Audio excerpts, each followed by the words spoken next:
So, and I may be sneezing. Oh, I got to turn the TV off and bring in a tissue. Oh, if you're sneezy, I could be grumpy. I'll be dopey. I don't know George. Oh, George and Peter, where does that leave? I'll be sleepy. Yeah. I'll be sleazy. How's that? You can take sleepy. Wasn't that one of the other? It's like the other two Marx Brothers people don't know about. You know, Zeppo and Gummo. No joke. I didn't know Gummo. I knew Zeppo, but not Gummo. Yeah, Zeppo was a straight man, but there was also Gummo who wasn't on camera.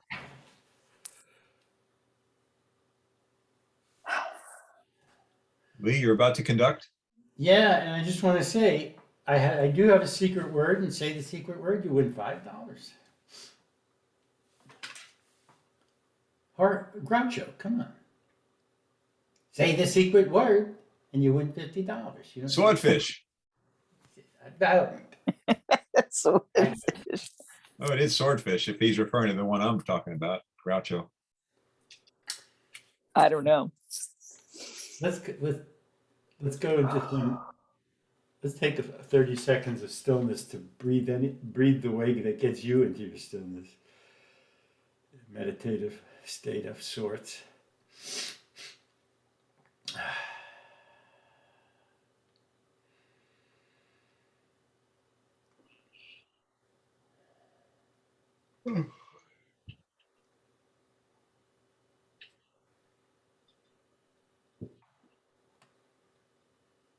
Okay.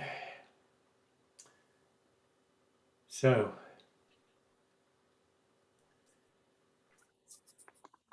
I think we're going to do shorter turns this time to allow for more back and forth-ishness. So, let's start with 2-minute turns.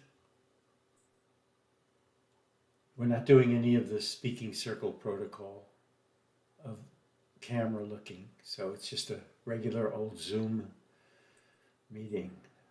Forgive me, Lee, to interrupt. Would you do me the favor of just giving me, if not anybody else, a little guidance about where we are, what we're doing? Well, now that I found the mic, put the microphone where it will do the most good. We're taking turns. The subject is Ukraine. We have those two video pieces that kind of set two sides of some people still arguing. I'm not sure. But it's about Ukraine. That's the theme. Is that it? Do you need any more guide? Oh yeah, we're not arguing with anyone. We're just stating our points of view. Okay, so who would like to, and this means 15 seconds more or less. Who'd like to start?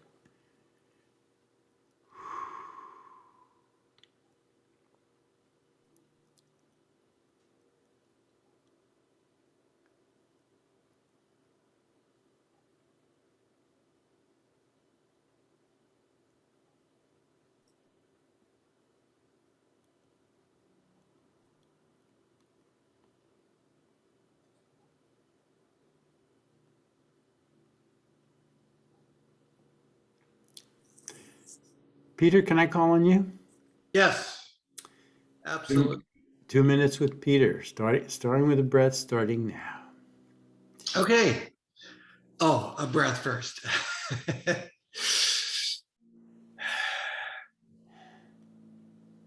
I watched both videos. The first one was, I'm sorry, I'm really bad at names. Axiom? Avalon. Avalon, okay. And he wrote what seemed like a very interesting book based on Abraham Lincoln and what he did for this country after the Civil War and what he could have done had he not been assassinated, bringing this country back together. And, you know, I realized while they were talking about it, that that was really significant. Had he not been assassinated, Abraham Lincoln was on course to reconcile this country and bring it back together. Charity for all, malice towards none. That's what he wanted to do.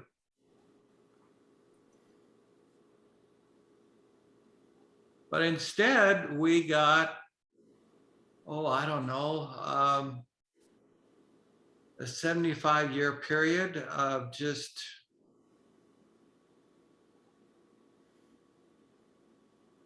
it wasn't outrageous disruption, but it was not uniformity. It was not a nation coming together.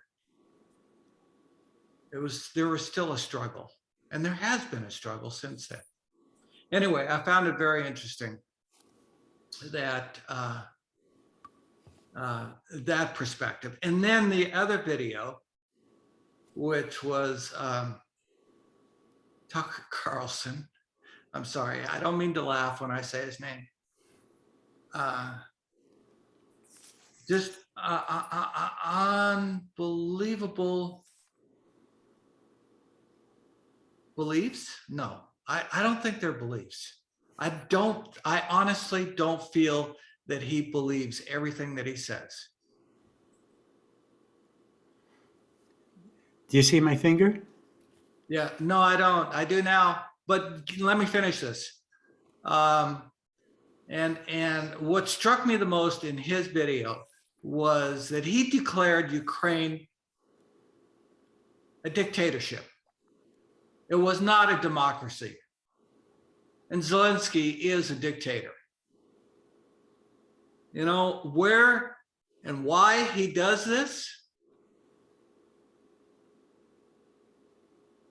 and what his purpose is, I don't know. And I'll leave it right there. We'll launch it from that point. Thank you, Peter. Thank you, Peter. So, Peter, you're on gallery view, right? Do you see us all the same size? No. I've got the lineup on top. Oh, You want me to put a gallery view? Go to gallery view. Uh, And you just helped me define that this first turn is now 3 minutes.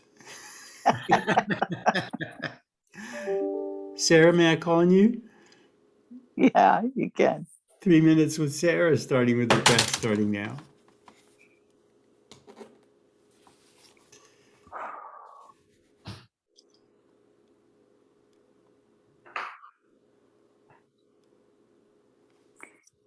You know, I just find that I have very little patience with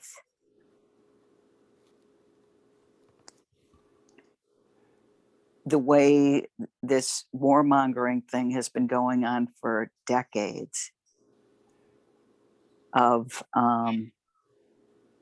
how things get set up with the talking heads and the pundits, and people who are ex-generals and now work for the private sector, and just kind of keep stepping up the rhetoric until just preparing the public for a war. And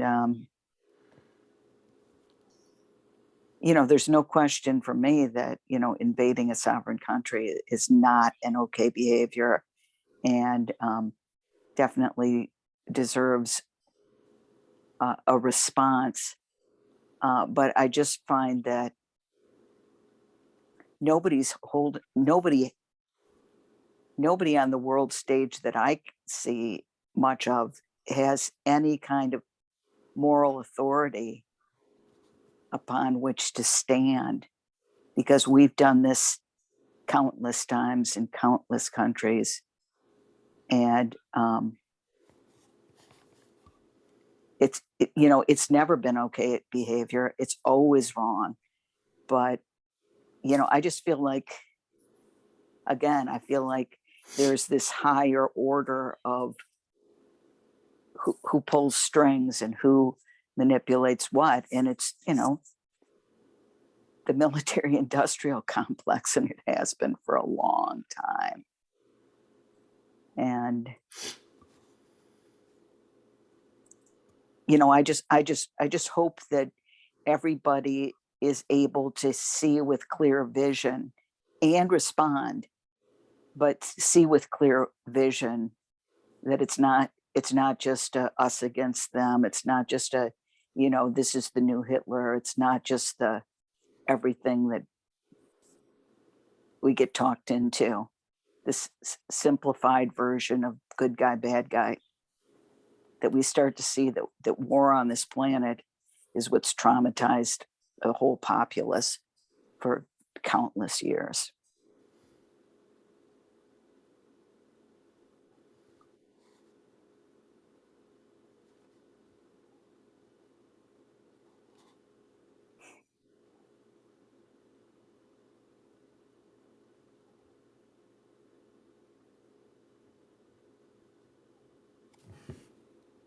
Is that it? That's it. Thank you, Sarah. Thank you, Sarah. Sarah, Thank you, Sarah. George, starting 3 minutes, starting with a breath, starting now.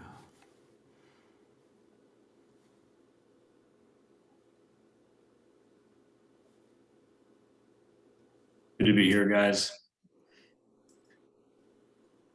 I watched both videos again today, and it's kind of interesting. I think they were kind of older videos, so I was trying to think about what was said at that time and now what's happening at the moment.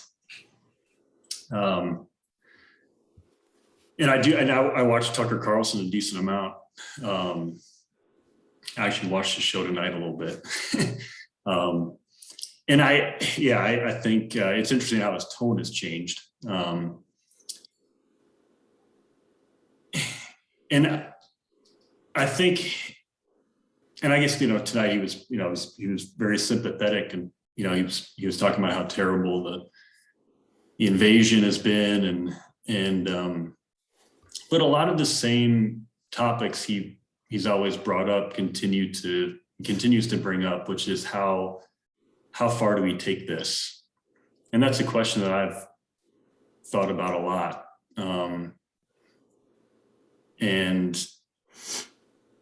I think the other video was, I think that was well presented as well, and a lot of great points about, you know, what Lincoln did or what he could have done, and what we did after World War II, and there was good behind that.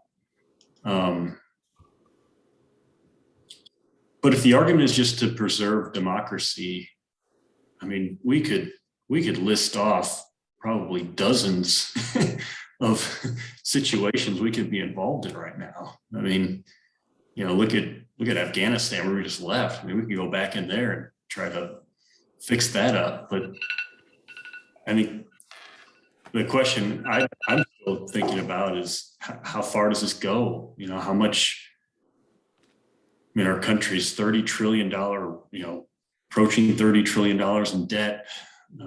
You know, inflation is going crazy, and we've had our own issues, especially at the southern border. You know, people are hurting in this country. And there's that saying when you get on an airplane, you know, put your oxygen mask on first before helping others. And I just worry, you know, how far down the rabbit hole could we go?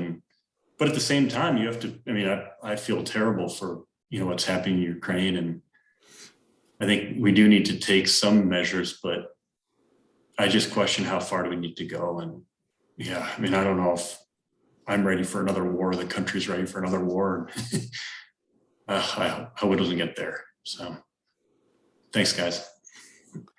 Thank you, you. George. Thank you. George, Thank you, George. Jack, 3 minutes, starting with a breath, starting. I'm good at silence, and I'm good at talking for 20 minutes fast. I'm having trouble finding the middle ground here with your little 3-minute rule there, Mr. Lee. And of course, you know, it's a good rule. We can have engagement this way, but you know, these are huge topics. And I am so torn in so many ways. Like I was saying before everybody showed up here, my grandmother came to this country in 1918 from what I was taught to call Kiev. which has always been kind of part of Russia, and they're really close together. And so this one, I mean, I I have some isolationist opinions, like we don't want to get involved in the war and this military industrial complex. It just feeds on this stuff, which can put me on the political left or the right, I suppose, maybe the left from where I sit, but whatever. And then I find myself getting caught up in the drumbeat of we got to stop this monster Putin, which is liberal, and I watched a fascinating clip from CPAC, which is the right wing of the Republican Party, where Josh Hawley and Marjorie Taylor Greene were the spokespeople, the stars that came on to talk. And, they followed a guy who was identified as a white supremacist who's holding this thing. Whether he is or not would depend on your political viewpoint, of course. But, they got the crowd to chant for Putin, which was like, wow, that's fascinating. How does that work?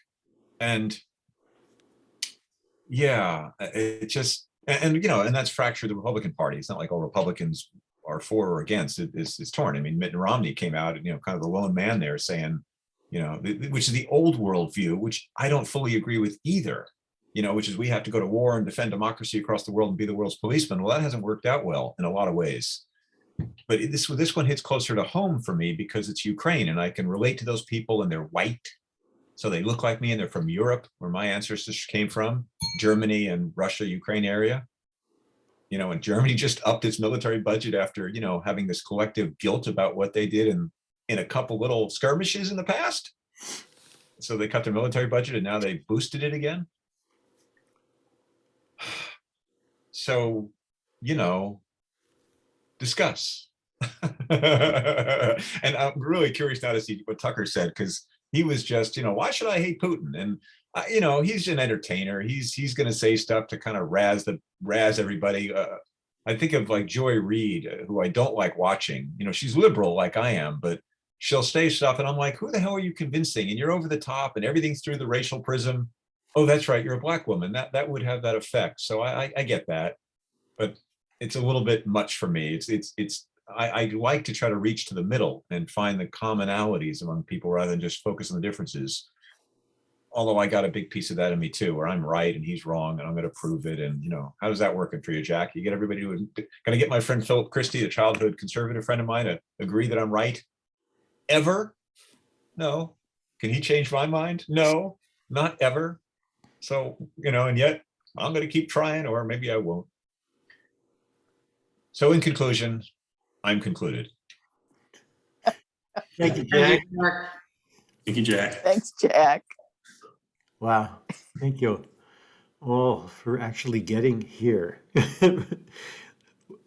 Let's shoot for 4 minutes. You think we could do 4 minutes? What about you, Lee? No, I'm going to facilitate. He has a cold. He has a cold. He's cold. I hanging have in an there. excuse. I'm on NyQuil, so I've already compromised my consciousness more than usual. Could we do two or I'm What do sorry. you think? Well, I was going What's to your say idea? I want to. Yeah. What do you 2 or think? 3 minutes for everybody, but I want everybody's opinion. I don't know if someone might have a bigger download than I do, and they really need 4 minutes, and they should go for it. So what's your suggestion? How many minutes do you suggest? 2 or 3, depending on what other people would like, rather than longer. Okay. Other ideas? That sounds good to me, 2 or 3 minutes. That's fine. Yeah. Okay, so let's do 3.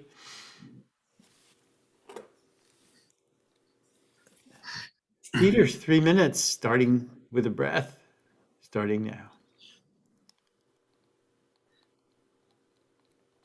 Okay, so in response or a continuation? A continuation or in response to everyone? Both. Whatever. Perfect. All right. Yes. All right. Yes. Yes. Well, in response to George, I understand the frustration. I really do understand the frustration. How long is this going to go on for? We seem to, this human condition seems to be in a continuous loop, where we go through periods of just unbelievable cruelty and war and death and destruction, the 100-Year War, What century was that?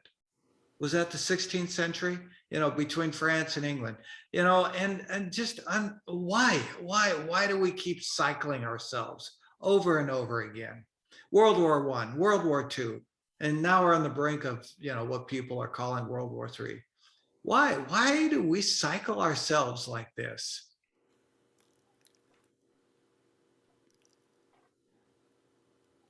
And you know, I don't know. I don't know why we do.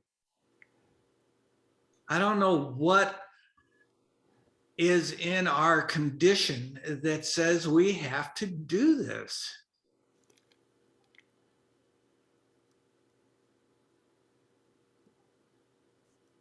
I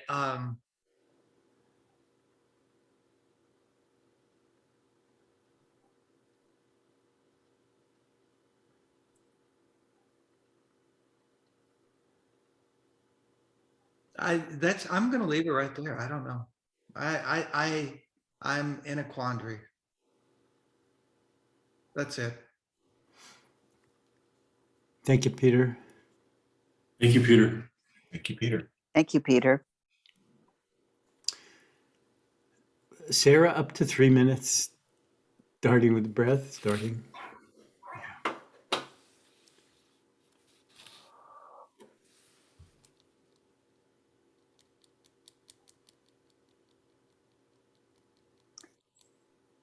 My feeling is that it's not so much the human condition as it is the human conditioning.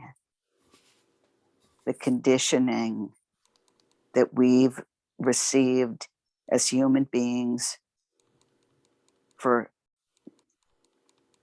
millennia to believe that we're separate, to believe that we're the apex species on the planet, to believe that it's a 0 sum game where if you get some, then I'm going to get less. And that it's all about fighting for survival. You know, even the concept of survival of the fittest. That wasn't even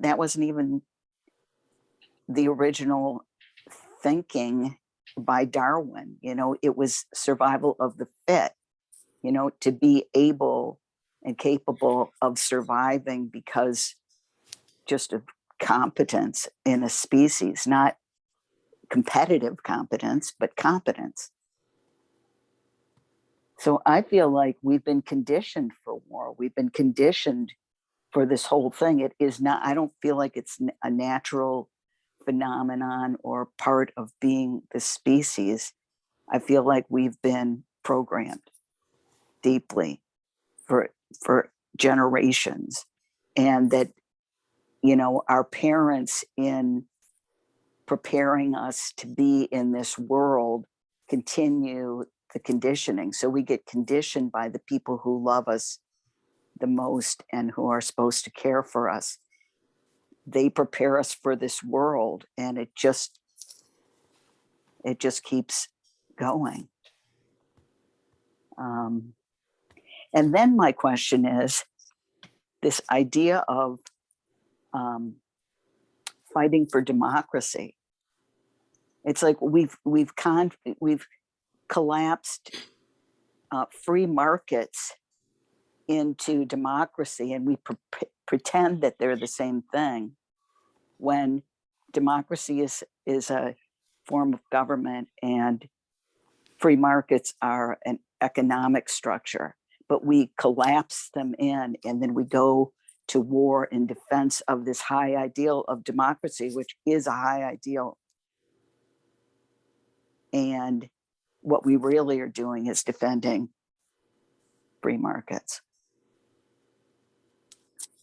which is a whole different thing. Thank you. Thank you, Yeah. Sarah. Thank you, Sarah. Thank you, Sarah. Thank you, Sarah. 3 minutes, George, starting with the breath. That's all. Starting now.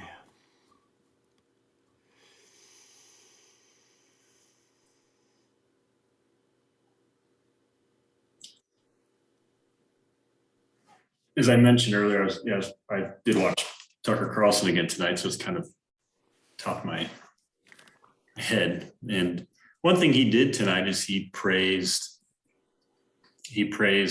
President Biden for, at least so far, keeping a relatively cool head. And and he praised Jen Psaki. I guess there have been some Republicans and then some Democrats who've talked about, I guess, shooting down planes and dedicating Ukraine as a no-fly zone. And he was saying, you know, it's in these moments, it's helpful to keep a cool head and have leaders who aren't willing to push such boundaries that could create a nuclear war overnight. So I thought that was interesting, and I agree with that. I hope that before anything drastic happens, there's good thought that goes into those actions.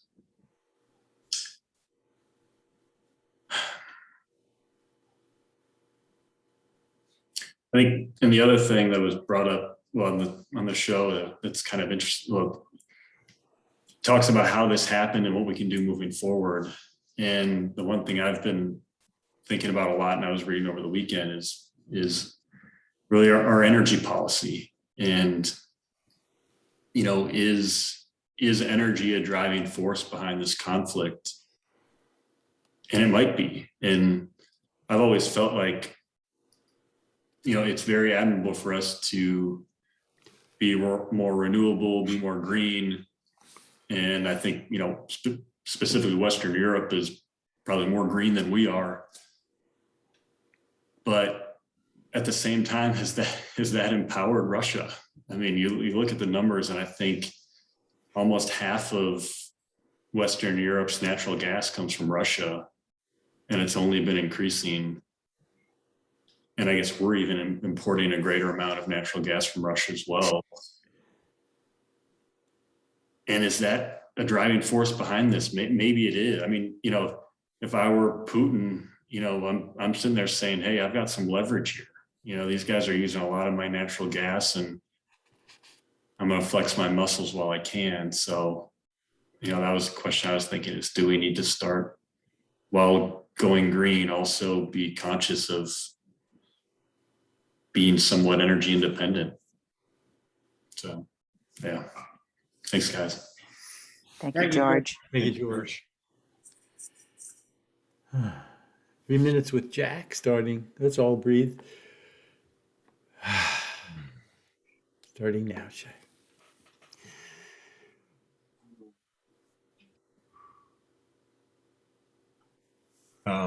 Bill McKibben, 350.org, did a good piece on the energy bit and saying what I was thinking, but he's smarter and said it way first, which is, this is one more sort of back. I was around in the 70s when oil prices shot through the roof because of OPEC, and we had to get off oil, and then we started drilling, and before we realized, well, maybe we shouldn't drill in Alaska and all the rest of it. But now's a chance to go.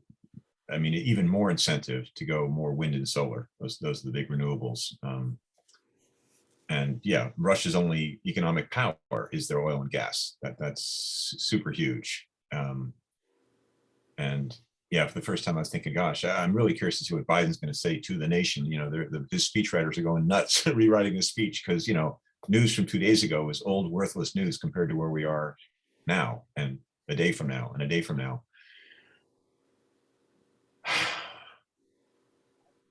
So, and for me, you know, I'm an environmentalist, very much concerned about climate and methane from animal agriculture, and now that's all ignored, and we're back to the war drumbeat, which, guess what, is, you know, huge oil imprint. I mean, all those tanks rolling in and all the rest of warmongering is oil industry, gas industry. It's just, what a waste. Oh, the humanity, as someone once said famously. And you know, intellectually, I can give you, as I like to say, intellectually, I'm enlightened. I really understand why humans do what they do. It all makes perfect sense to me.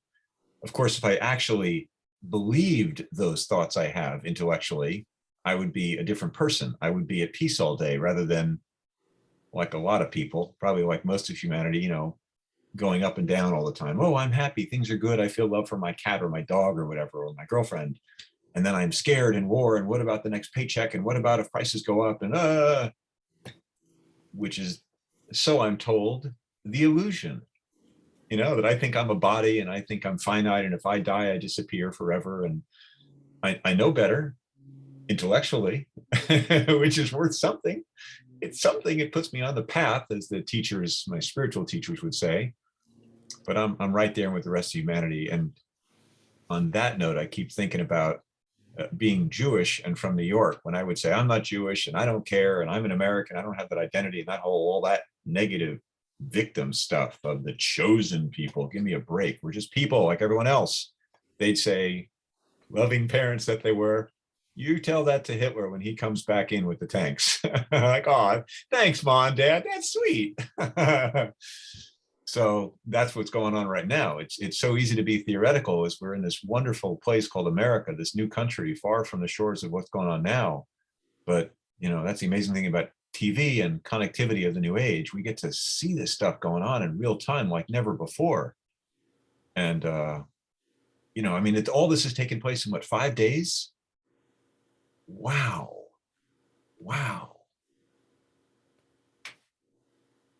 The end. Thank you, Jack. Thanks, Thanks, Jack. Jack. Thank you, Jack. What do you think about going right to a discussion? Okay. Is that okay? Rather than more terms? Anybody object? Okay, so we are now in regular conversational mode, sitting around a table. So let's just all take a breath and take as much stillness and silence as it takes before someone says something. No rush.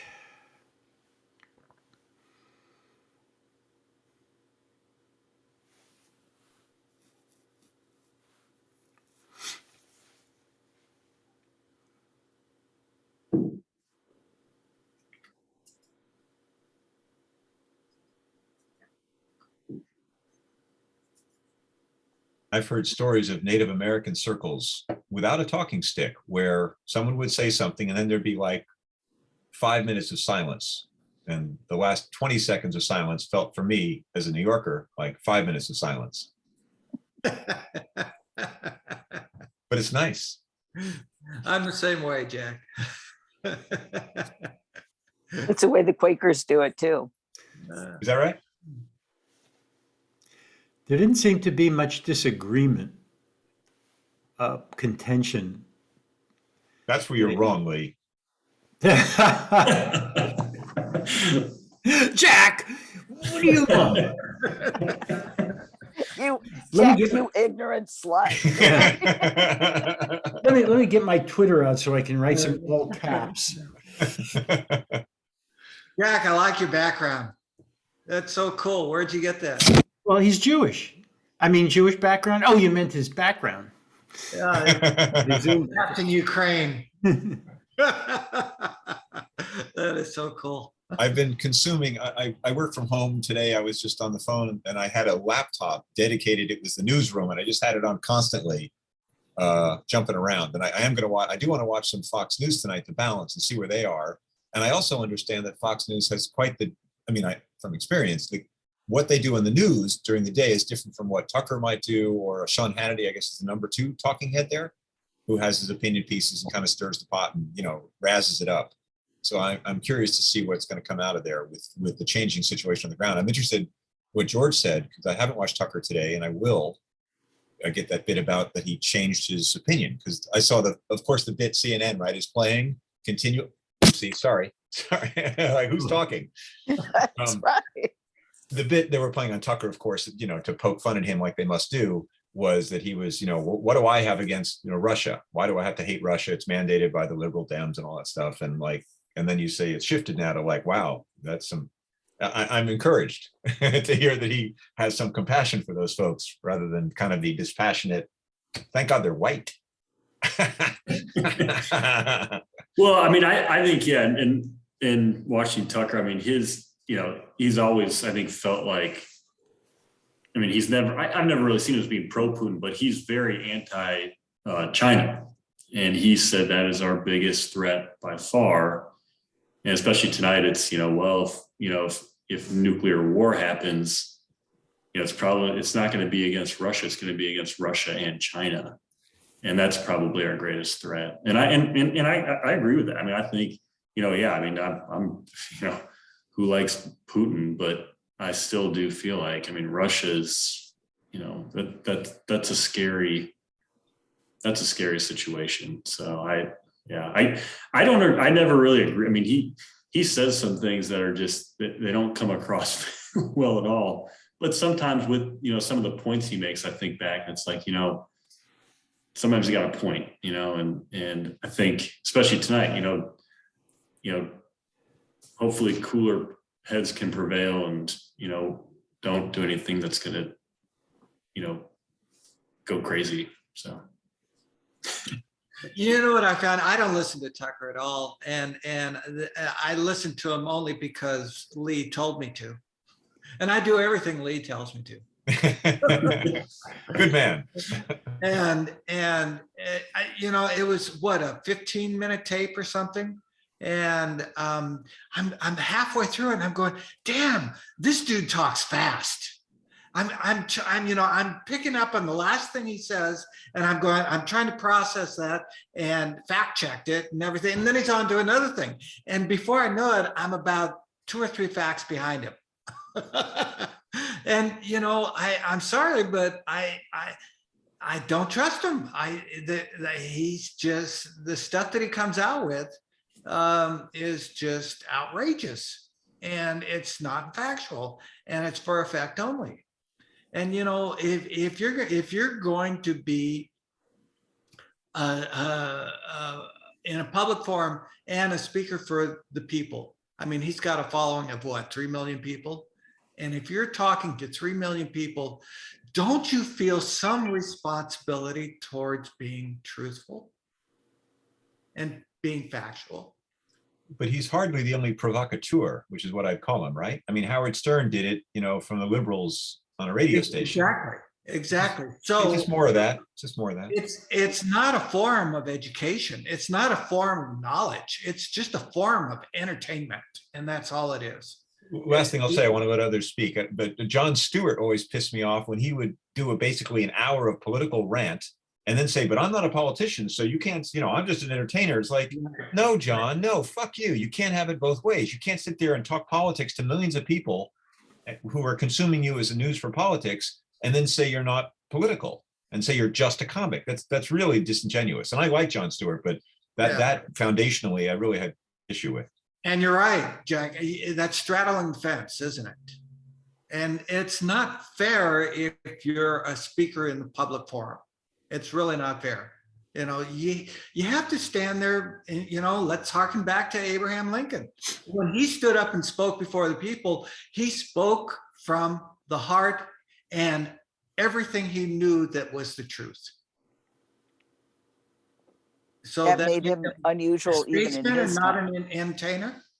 What'd you say, Sarah?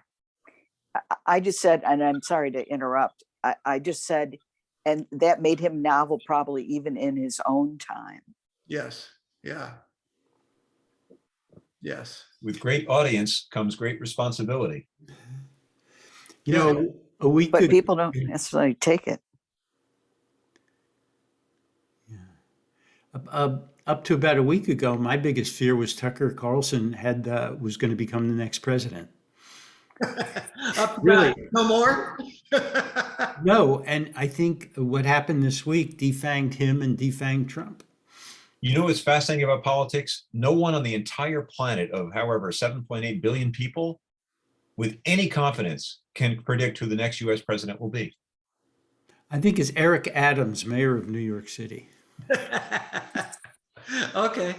It was interesting, Lee, too. That was another guy who, Trump was kind of praising Eric Adams, someone who was, he was saying like, hey, here's someone who's going to, maybe hopefully get New York on a better path. And so I thought that was interesting. I've always felt as though Tucker Carlson, I mean, he goes after Republicans a lot, I'd say. And I don't really consider him a Republican. He's almost more of a libertarian. I feel like, he's got kind of sometimes these crazy ideas. Well, especially I'd say in regard to conflict, he's very much, anti, or, putting America first, not getting involved in other people's issues. And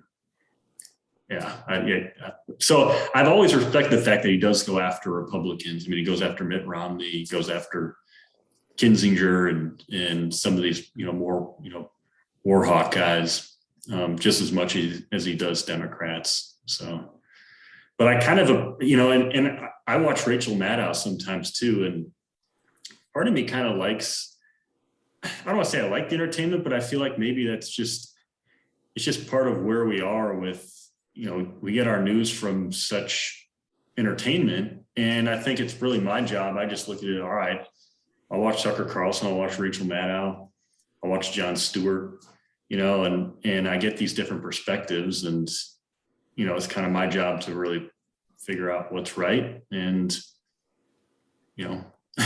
make that decision, an educated decision on my own. Let me ask you, George, just if I may, this is speculation, and you can reject the question. I like that we can have different opinions here and be friendly about it. It's a nice thing. It's what the world needs now. But what do you think if Trump were president when Putin did this specific action? Would you be willing to speculate on what he would have done or not done? Yeah, I was thinking about that too, and I just don't know. I mean, it's hard to, Jack, honestly, I have no idea. I mean, it's so interesting to me. It's fascinating. Whereas I got an email from my uncle today. He was talking about all, the last few presidents we've had. Well, really the last two, I guess, three. But you had Bush, and you had Obama, and then Trump. Yeah, I guess four. So now Biden. But I mean, really, that 4 years under Trump was, you could argue, almost some of the more peaceful times we had from a foreign policy standpoint. And I don't know why that is. I mean, maybe it's just a coincidence, but, obviously under Bush, we had a lot of conflict. And then under Obama, I mean, the Middle East was burning up. And now with Biden, we've kind of had these issues. And what I don't know the answer, but why under Trump did there seem to be more stability out there? And maybe I'm not looking at it the right way, but it was just interesting to me to think about that. Yeah, in answer to your question, I would say that I was thinking that too. Trump, in my opinion, again, like you, I don't know. I'm just throwing guesses at what he would do. It's like he's an admirer of Putin. He's always said that for whatever reasons. And he would just let him do his thing. Like, that's far away. That was his country and his borders are soft and that's his neighbor. If someone was trying to change Canada's government on us or Mexico, we'd be freaking out. I understand that. So just let it happen. And you could say no conflict for America. And that's the tricky part of it all. When you just do non-intervention, I'm not in favor of that because in this case, in my opinion, from the media I consume, it is an independent country. Ukraine is, and Putin would like go back to his era where it was part of the Soviet Union or old Russia, and he's going to force his way, and he's pretty brutal authoritarian in his country. But Well, there is a lot of pieces. I'm Sorry, sorry. I didn't mean to interrupt. I thought No, it's fine. Go. I'm from New York. It's like Thanksgiving. Hey. There was a lot of politics back then. Arguably, Trump was trying to dismantle NATO. And for what purpose? For what purpose? What did he have against NATO? The United States was paying a disproportionate amount of the bill for NATO. That was his original argument when he went in there. But he went in there and systematically for several years in a row tried to dismantle them and almost did. Almost disputed Article 5 of the NATO treaty. and said we weren't going to do that. We're not going to abide by that. You know, you could speculate that he was in cahoots with Putin, and you know, because Putin wanted NATO dismantled so he can go and get his Ukraine back and get all of his satellites back, including NATO countries. You know, But, you know, if Trump were in office right now, I would argue that Putin wouldn't be invading Ukraine. I would argue that because Trump would do it for him. what does that mean? How would he do that? Well, Trump would dismantle everything, and he would just allow Putin to just annex Ukraine very quietly, you know, without any fanfare. And I honestly believe Trump would be the band leader on that. And there would be. I mean, my peace. feeling is Trump was always about filling his own pocket. He was never about anything political. He was never about anything. He didn't even know his politics or world events or the Constitution, and really had no interest. That the whole thing was about alliances and business, and how he could inflate at least his image, if not actually his pocketbook. And I agree with you. Sure, you're absolutely right, because circling back, Trump wanted huge amount of business in Moscow and with Putin. You know, several millions of dollars, maybe even billions of dollars, and that was his motivation. But unfortunately, I mean, I know I just sound completely jaded, but he just had the mask off on the whole thing. He was just the blatant example of that kind of political interest, and he didn't care if he took a lot of heat about it. But it's not the only difference between him and most of the other people, presidents, you know, their cabinets, the revolving door between private sector and public sector, is that they try and put a smiley face on it, but it's the same damn thing. That's why you can't kind of point to anybody and go, yeah, you know, there's a Lincoln for you, because there's no Lincoln to be found as far as I can tell. And I tell you, I'm just going to throw another little bombshell in there, but you know, let's not forget that Biden is, you know, on the ropes in terms of, you know, his popularity. We're about to have midterm elections. You know, it's like in the playbook since the time immemorial. If you're having a hard time, start a war. You know, he's not starting this war, but you know, he's positioning, you know, it's all of a sudden, you know, it becomes a different conversation than his electability or what's going to happen in the midterms. You know, all of a sudden he's got a chance to be a hero of some sort. And the whole thing is just so rife with history and money and arms dealings. Sarah, that's what you said last week. It's all about the money. And I think the root and the basis of all of this is about money. It's about money. Yeah, oil, money, same. You know, isn't that what the original battle was about, you know, 20, 30,000 years ago? You got more meat than I do. I'm coming over to your campfire and I'm going to kill you and take your meat. Right. As opposed to there's enough to go around and let's just cooperate. Right. I'm glad Jack wasn't here to hear about the meat. But Captain Ukraine will whisper it in his ear. Yeah. Yeah, no, I think those are good. Yeah, very good points. And you know, and it's interesting. And you know, kind of going after maybe the Biden family a little bit, but their connection to Ukraine too. I mean, did that have anything to do with it? I mean, I know that his Hunter Biden was very involved in Ukraine, and yeah, I mean, you hear about these things and you always think like, man, like, is this just for personal gain? And yeah, Sarah brings up, maybe some ties that Trump has had, and I don't know. But I guess to get back to Jack's question, I mean, I would hope that maybe, Trump calls himself the chief negotiator. Maybe he could negotiate out of this one, but I don't know.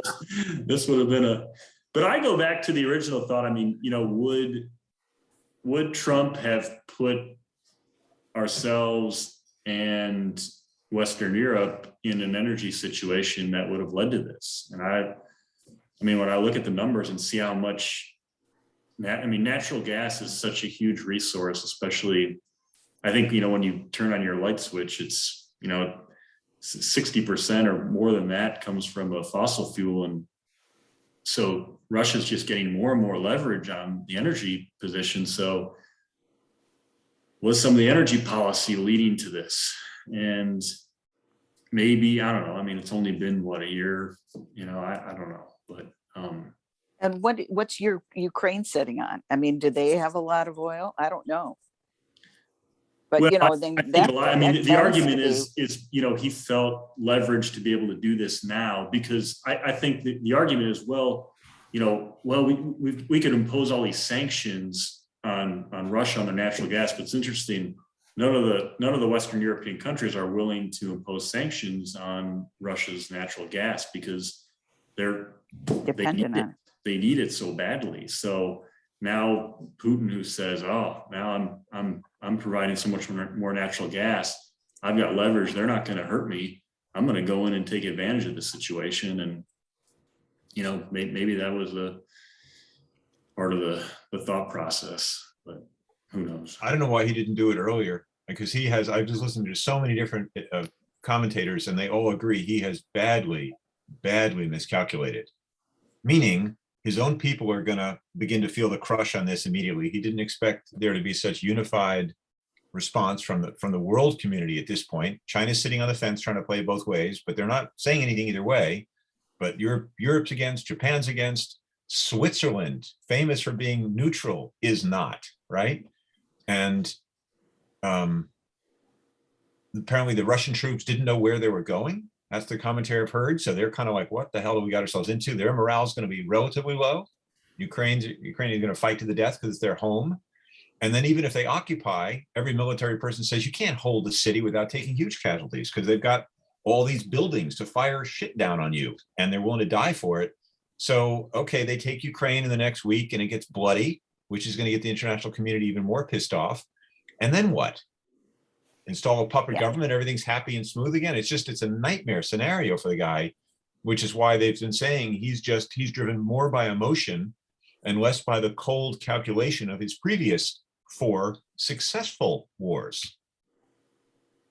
Yeah, and that's just maybe a reason to just continue to stay out of this. And another article said, well, it's not like Russia has a ton of resources and they're burning a lot of them every day. And, they don't have the resources to go much further than Ukraine. So, hopefully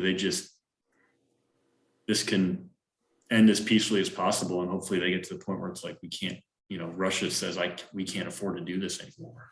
And I think the biggest threat probably is China getting involved. Yeah. I mean, if China gets involved and is on Ukraine's team or on Russia's team, boy, that's the scariest part. So hopefully, I guess maybe that's where my head's at, is like, hopefully cool heads prevail. We don't get to that point where it's China/Russia against the world.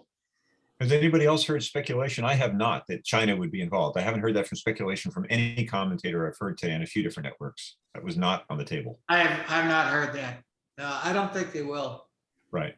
I've also heard from calmer heads too that, Putin is threatening the nuclear, card, because that's what you do in the poker games, and it's smart, it's effective, it scares people, gets them on edge, but he's not actually insane. And I was listening to Aaron Burnett on CNN doing like a half-hour segment. Is he crazy? And he must be crazy. I'm like, oh, stop it, you liberal Like, No. I mean, it's just now you're doing the Tucker Carlson thing. Now you're just stirring a fear. Oh, nuclear war, and get everybody scared. Like, Yeah. no. No. Exactly. Exactly. You know, a friend of mine calls it, and I just feel like we just continually get work. You know, it's like, this is like the latest thing that we've got, you know, that's sucked our attention. You know, I feel like our attention is the commodity. And this is the latest thing. And before that, you know, it's the pandemic. And before that, you know, it's like, how many different stressors are you going to put on humanity that's already a traumatized species, because this has been going on forever? And, you know, with our ancestors and our, you know, just, it's just, you know, it's the nature of the way we get manipulated. A friend of mine calls it fear porn. Fear porn. And I feel like that's what it is, you know? I mean, you know, oh, he's another Hitler. Oh, you know, everything's just an escalation. You know, I mean, of course there are comparisons, and yes, but, you know, is it going to become a nuclear thing? You know, just all this amped up, not looking at like, what do we got right now? And what are we going to do with that? Instead, it's like, what if it goes here? What if it goes there? Whoa, whoa, you know, fear porn. And I agree completely. And that's the media across the political spectrum. It's the old thing we Totally. grew up with in school. It was, if it bleeds, it leads. And now it's, you know, 24/7 news. And right after this, I'm going to turn on the news again and get worked up more. And it's our attention thereafter, you know, because the more we're freaked out, the more shit we buy, the more we eat, you know, the fast food, you know, all the commercial, everything they're feeding you when they're not feeding you the fear is what the whole purpose of it is. It's just hurting people to make somebody some money. And it's like, we got to see through it. That's not like just idealism or like, you know, bypass. That's like, we've got to be clear-eyed and see through the massive propaganda and manipulation that's been going on from every media outlet and all social media outlets about almost every subject that's on the table. It's like, we got to take our own authority. And like George was saying, look at the various things and then create our own picture of what is going on based on our own internal shit detectors. Exactly, Sarah. Form your own opinion. Critical thinking. Totally. What a concept. Yes, we all have to think for ourselves. Repeat after me. Everyone, we all must think for ourselves. You okay, Lee? Well, what I just wrote down for summary for me is, we are a traumatized species, fatally infected with the virus of what? Wetiko. Have you ever heard of that? what? Wetiko? Have you ever heard this guy wrote a brilliant book. His name's Paul Levy. And the book is called Dispelling Wetiko, Wetiko, I believe. It's a concept across many, many cultures of a mind virus that is basically is fueled by our projected shadow, our unowned shadow. You know, we're so busy being right about everything that we take everything that we don't like about ourselves and we throw it like a hot potato. But it's an indigenous concept and across multiple cultures. It's very interesting. It's very complicated. It sounds like Australian Aborigine.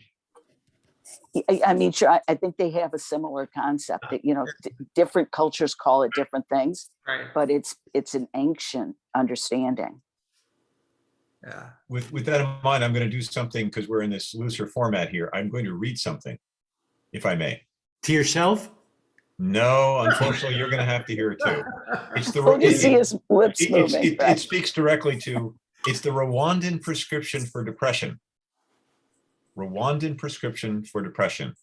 And that is sun, drum, dance, and community. And there's a quote. We had a lot of trouble with Western mental health workers who came here immediately after the genocide. And we had to ask some of them to leave. They came and their practice did not involve being outside in the sun, where you begin to feel better. There was no music or drumming to get your blood flowing again. There was no sense that everyone had taken the day off so that the entire community could come together to try to lift you up and bring you back to joy. There was no acknowledgement of the depression as something, as the depression as something invasive and external that could actually be cast out again.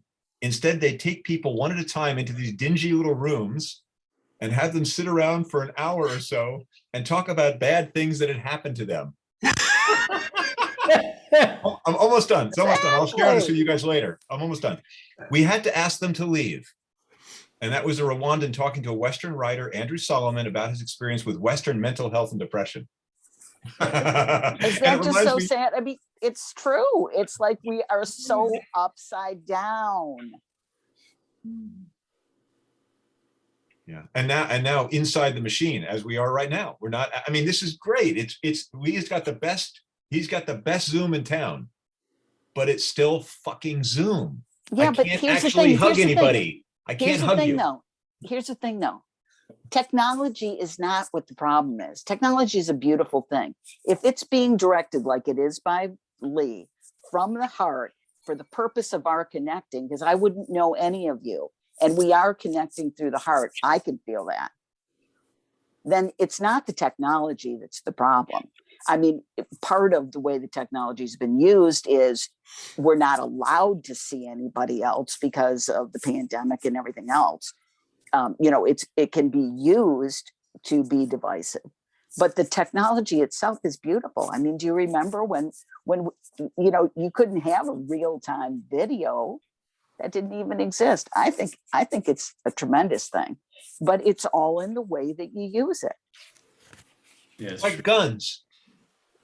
Well, yeah, like guns, basically, like we were talking last week, you know, if you're shooting your food and you're eating it, like, and even Jack, you said, you know, the difference between looking at the pastrami in the deli and thinking those meanies and, you know, yeah, it's all in the way they use it. Well, you know, the old saying, it's Zoom doesn't depress people, it's people that depress people. Right. So tell me if I don't have the summary wrong. Help me with this sentence. Conclusion, we are a traumatized species infected with a mind virus that is fatal, and we are currently on our deathbed. Well, I don't know about the last part. That sounds like your summary, Lee. That sounds like your summary. Yeah. But, you know, if I can accept that, I can be on the deathbed without You have to arguing. be on your deathbed. Can't you just see the other thing and be building something else? Okay, I will leave out the deathbed. We are fatally infected, and a miracle may happen. No, fatally. I don't know about fatally either. No, you know? Infected. I'll go back to what Sarah said earlier. How about we're just here right now talking to each other through the magic of computer? That's And it what's just- happening. That's what's happening right now with us. I get us it. five. I figured it out, and I imagine we're on our deathbed. It's nothing that's true. It's just I imagine that that's where we are. But what do I know? But it's a very strong imagination. Well, you know what you think. You I think. you think you know what I know what I think? I think. I mean, that's such a piece of, you know, there's what happens, then there's how we interpret it and the meaning we assign, and then there's our experience.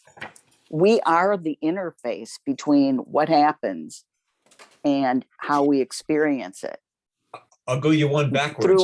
through our interpretation. Now, that doesn't mean bad shit doesn't happen and you don't get hit by a car, but I'll go you one underneath that, Sarah. We want to be philosophical here. Let's go to the root, which is what I think happens is based on who I am and how I interpret it. there's that too.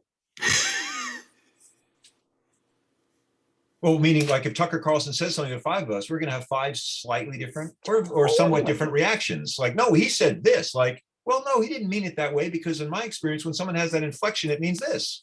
And we're off to the races of we're each different. Right. So that's why, us people arguing about, what's right and it's got to be this way is so misses the nuance of what's actually happening. I hate those people. They're wrong and judgmental. It's Yeah, and Tucker Carlson says, well, Ukraine's not a democracy.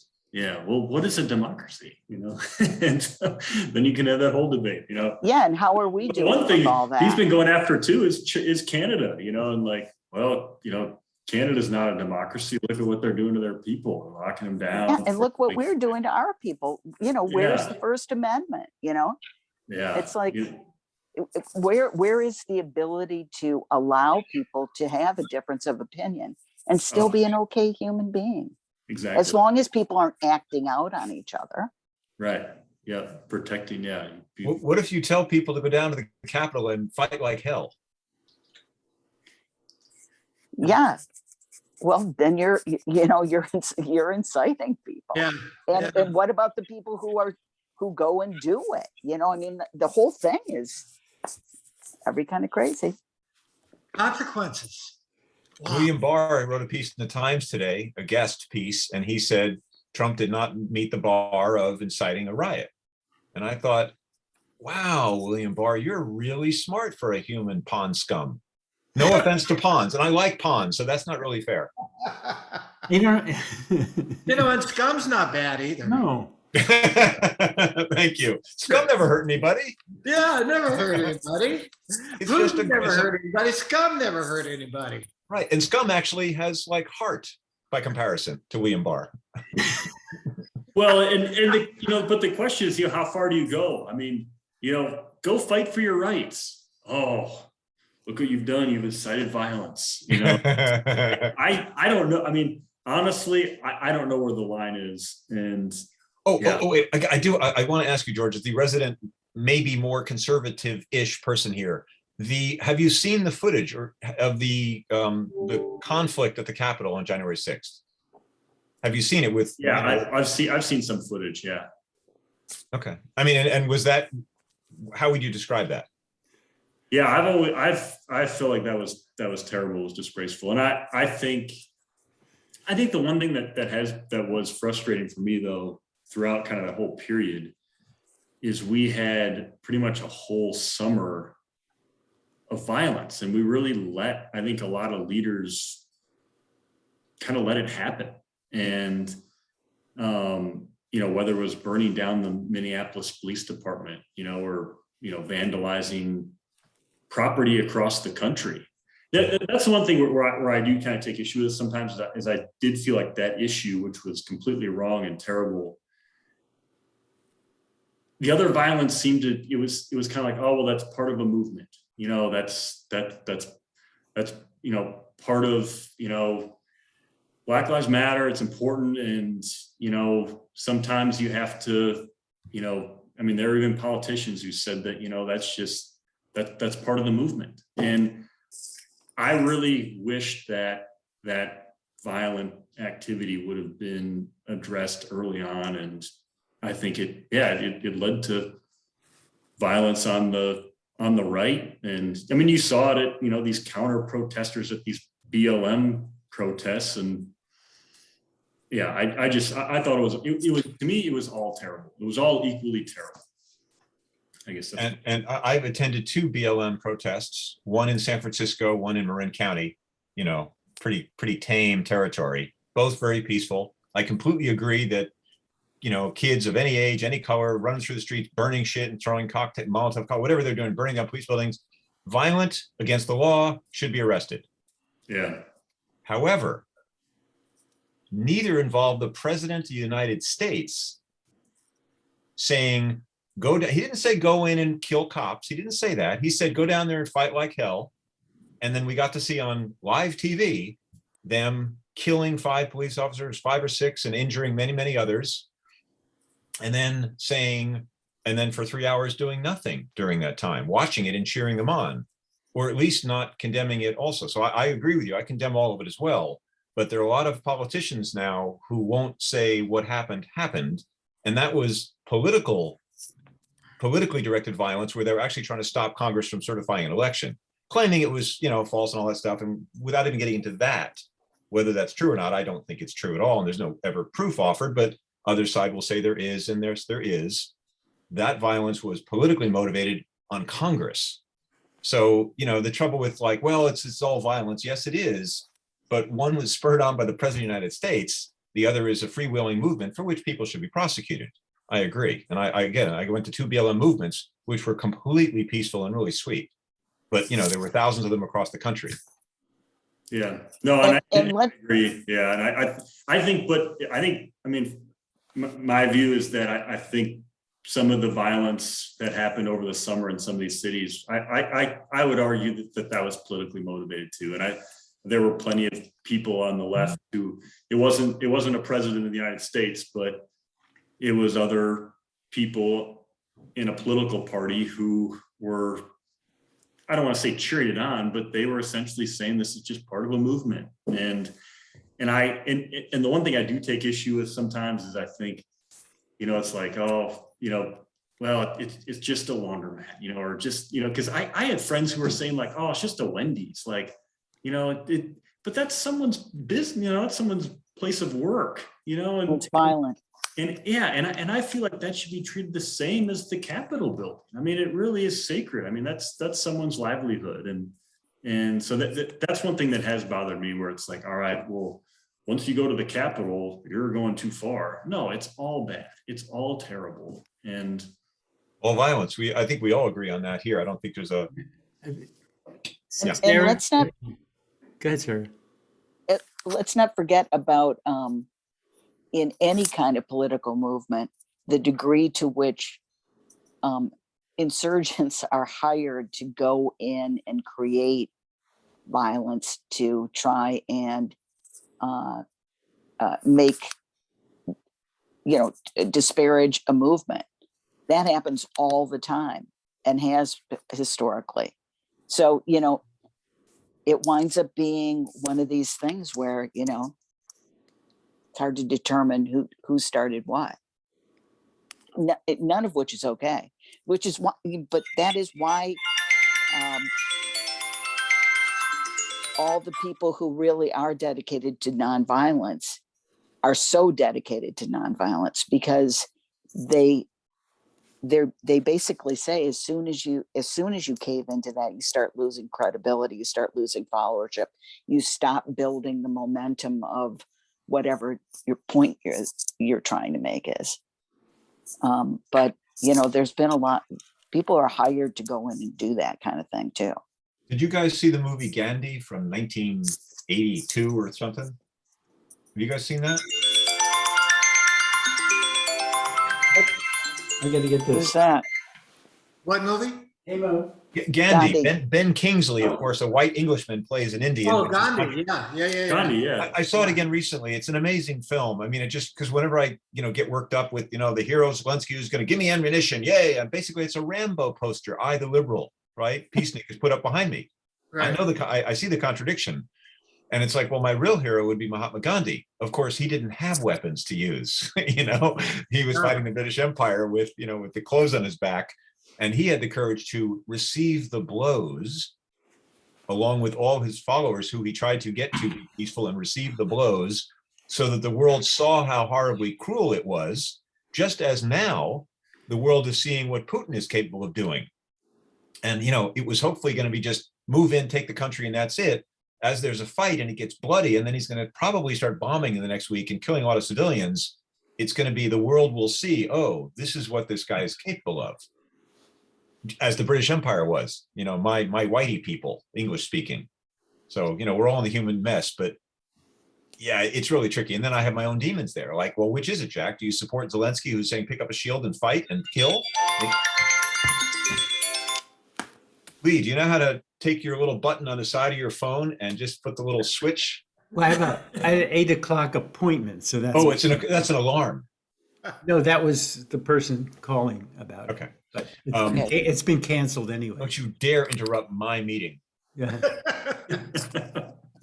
Anyway, so I have my own conflict between, there's a war guy behind me, and yet my real hero is the complete pacifist who has the courage that I don't have to receive a blow, to touch the heart of the person. I mean, I know, again, intellectually I'm a genius, but I don't believe it enough because I would, run or hide or hit back or something.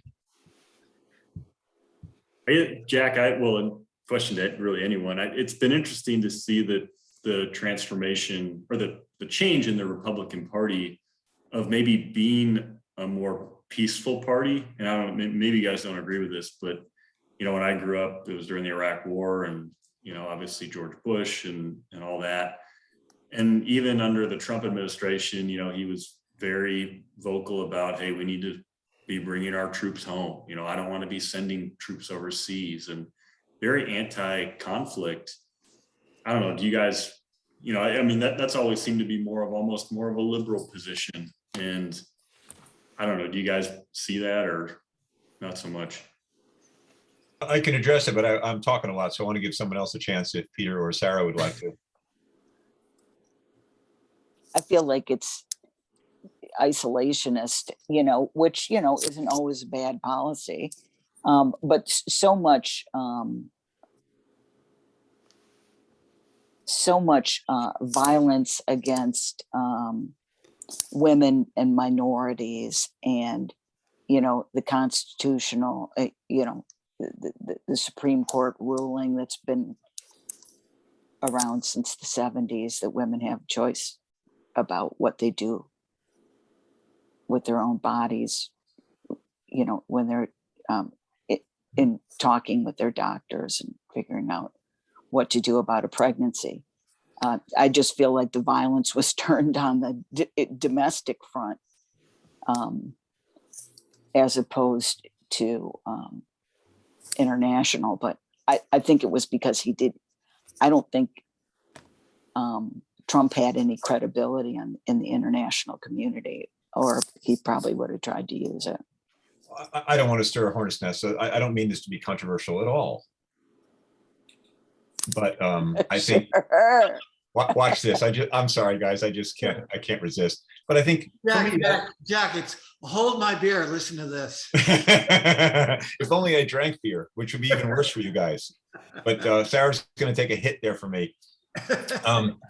It serves Trump's purposes to force women to have babies so that all the women he's raped can have more little Trumps.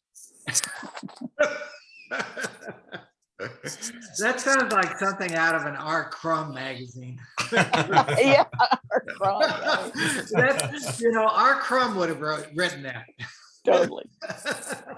One of my disturbed heroes. Yes, mine too. Mine Yeah, too. so I just so you know, George, I don't really believe all of that. Just some of it, a little. It's like Tucker. There's something in there, but I can make a talk show host by just saying incendiary things and getting the ratings up, right? All digested and yeah. I'm sorry, Lee. I said I'd behave. I held on for an hour and a half. No, you're doing good. This conversation needed some punchlines. So. Well, that was my summary. Listen, I think that's the closing. You're the first of the closing remarks here. Who else wants to close with something incendiary? Well, I would like to close with something, and taking mental notes over the last hour and a half. I think that all of us here agree that we're ardent supporters of democracy. I think I get everyone nod their head. Yes, we are ardent supporter of democracy. As opposed to an autocracy or a kleptocracy, where you have dictatorship rule. Plutocracy. Yes, absolutely. And in this country, 250 years, we've tried this experiment, and we've tried it somewhat successfully. We've had a few hiccups, but I think we need to continue it, because I firmly believe that it is the path to peaceful discourse of any contention that we have amongst the billions of people, or let's say 300 million people in this country, but billions of people worldwide. I can you imagine the entire planet with not one dictatorship, and everyone settles their malcontent through a democratic process? Not one person stands up there and says, I have the answer. I know the way. I'm going to show you, and I'm going to lead you. And nope, you can't say anything. Shut up, sit down. And it's my way, or you're going to prison.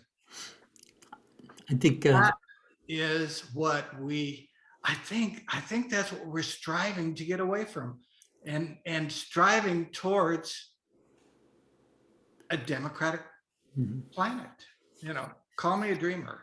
No, that's you. But you're not the only one. John, yeah, I was just going to say John Lennon wrote the song about that. Yeah, exactly. Definitely not the only one. My only difficulty is that so many times these ideas get collapsed that we wind up defending, capitalism, or we wind up or we use our arms and our money to defend going after somebody else's resources, and then we call that democracy. So I'm totally with you about democracy is a very, very upstanding thing. It's just that we have muffled it and shuffled it in so many weird ways that we just need to be able to see clearly and see through the lies and the deception, so we can get back to what we really do believe in as a value. I totally agree, Peter. We just need a ballast that keeps democracy upright. We need that ballast. I don't know what that is. I have my final note, which is what I'm going away with. We are a traumatized species infected with a mind virus, which may or may not be fatal.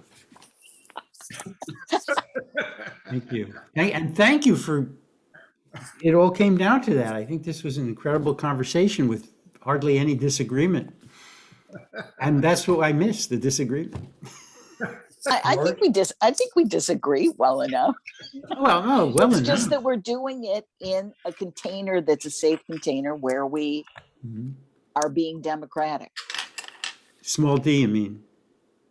George, do you have a closing? Yeah, I think it was all really well put. And I guess sometimes I question, who is it really my role to tell someone else how to live? And maybe there's some tribe in Africa that's not a democracy, but they're maybe doing it better than us. And do I need to go around the whole world and say, like, all right, everyone's got to be a democracy, everybody? Are there areas where it's working, and maybe not? But that was something that I was thinking about. Honestly, I agree with what Peter was saying. I've been so blessed to live in a democracy, and that's the best that I know of. And but maybe someone else out there is doing it better. I don't know, but I want to stay in a democracy. I like democracy, and we'll leave it at that. Thanks, George. And wait, I don't want to end on your note, no offense, nor my last one. I'd rather do this, which is, and this is 20 seconds. I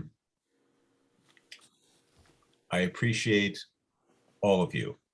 This is really wonderful to have different ideas and to have a forum where it's a little freer forum, but we can all speak and feel heard and be civil and exchange ideas and try to find common ground and agree to disagree on points. And I hope we can take this kind of community, online community, into other areas and say, wow, I did this Zoom group where we actually could speak and feel connected. It's a magical, wonderful, rare thing. So thank you all for making it possible. Yeah, thank you guys. Thank you, Jack. Thank you all. Yeah. Being listened to and heard heals the drama, Now dancing and drumming. and dancing and drumming. And Good animals. food. Dancing and drumming in sunlight. Official group hug. Group hug. Kiss is optional. Bye, guys. Bye, Thank you team. guys. All right, I hope you're feeling Thank better. you. Me. Yeah. Yeah.